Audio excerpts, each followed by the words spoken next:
నీవు సంహరించెదవు. నాకైతే దేవుని ముందు ధన్యకరము.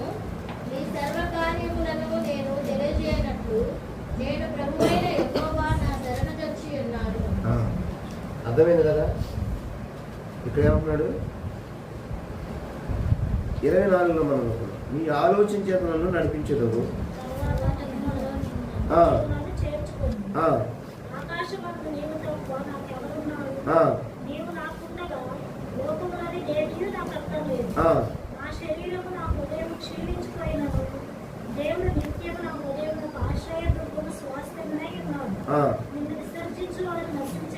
ఇక్కడ ఏమంటున్నాడు?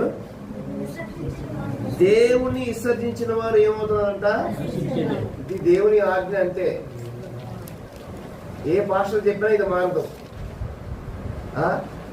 దెయ్యాలు ఎలగొట్టే పాస్టర్ చెప్పినా మారదు.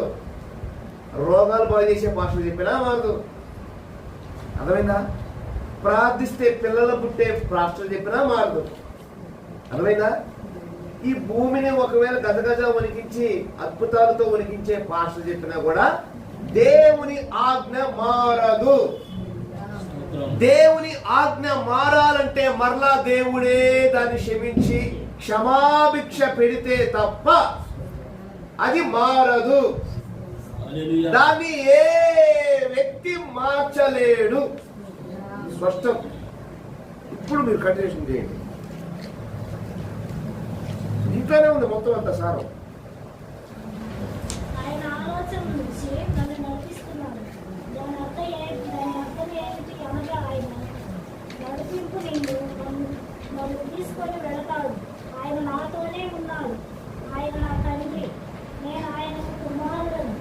ఆయన నాకు తన ఆలోచన నాకు చేయబట్టుకొని నన్ను నడిపించే దేవుడు.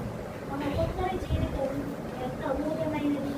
నాకులాగా మరొక మనుషులు లేడు. అందుకే మన దగ్గర ఆధార్ కార్డు ఉన్నది. ఒకవేళ నాకులాగా మరొక మనిషి వరకు ఉన్నట్లయితే ఈ ఆధార్ కార్డు అవసరమే లేదు. అందుకే ఆధార్ కార్డు ఉన్నది. దీని ద్వారా ఏమర్థమవుతున్నది?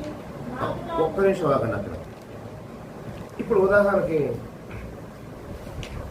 మీ ఆధార్ కార్డులో తప్పు, మీ కుటుంబంలో 20 మంది ఉండొచ్చు.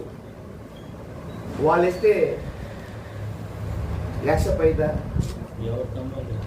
ఏమండి అయిద్దా? మీ కుటుంబంలో కాదు కదా, బంధుత్వం మొత్తం పిలిపిస్తాం.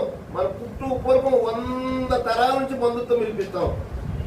వాళ్ళ దగ్గరన్నా ఏమైనా చెల్లిద్దేమో. ఎందుకంటే ఆ బంధుత్వం యొక్క రక్తం